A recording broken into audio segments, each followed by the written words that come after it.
আজকে মুন্নাস কিচেনে মেনু দেখাচ্ছি। গত 2 দিন আমি রেসিপি দেখাইনি, শরীরটা খুব একটা ভালো ছিল না, তো আর বেশি মানে দেখানো হয়নি। এখানে আমার ভাত রান্না হয়ে গেছে অলরেডি। হ্যাঁ, আর কী রান্না করব দেখাচ্ছি।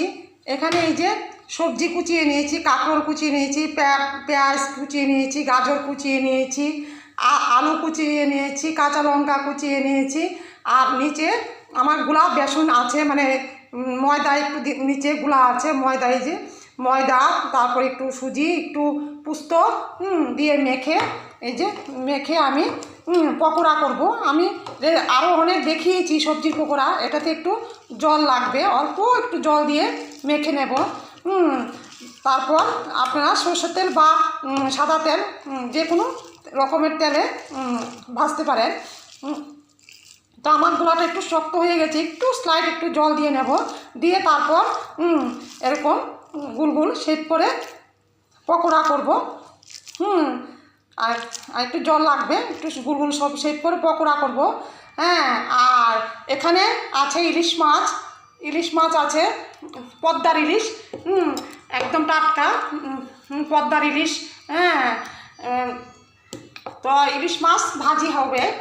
সবগুলি আজকে রান্না করব না, কিছু ইলিশ মাছ ভাজি করে নেব। তো আর হবে এখানে চন্দনা শুটকি মাছ।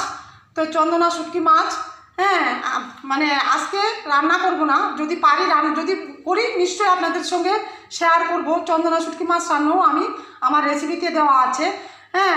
তো তো মূলত হচ্ছে এখানে আমার ইলিশ মাছ ভাজা। আজকে সবগুলি রান্না করব না, 4 পিস ইলিশ মাছ ধুয়ে আমি ভাজা করব সরষের তেলে। পেঁয়াজ কাঁচা লঙ্কা দিয়ে খাওয়া হবে। আর এখানে হয়েছে ডাল, মুসুরি ডাল অল্প করে মুসুরি ডাল আছে, 5 ফোড়ন শুকনো লঙ্কা ফোড়ন দিয়ে করেছি মুসুর ডাল। আর এখানে আছে যে টিফিন, আজকে টিফিন ঘরে বানাইনি, ঘরে বানানো হয়নি টিফিন, তো বাজার থেকে কিনে আনা হয়েছে টিফিন। তো আমার জন্য সিঙ্গেল আমার জন্য আনা হয়েছে। তো আর এখানে আছে চা আছে, আমার চা খাওয়া হয়ে গেছে।